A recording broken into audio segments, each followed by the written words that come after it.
what the velocity is in real time. All right, we ready? What was our calculated value? 5.06.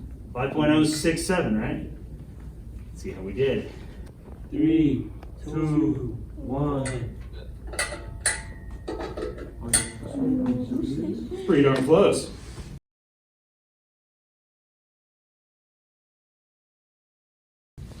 What'd you say?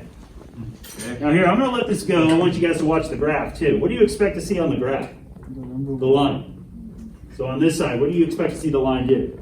Stay flat? No. What's it gonna do? Drop. Shoot up? Is it gonna go faster? Get it. Okay, here we go.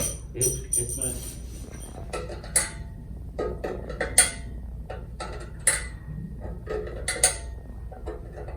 Numbers dropping, right? We see a nice steady line on that graph. What's causing that? It drops 5.05. Friction.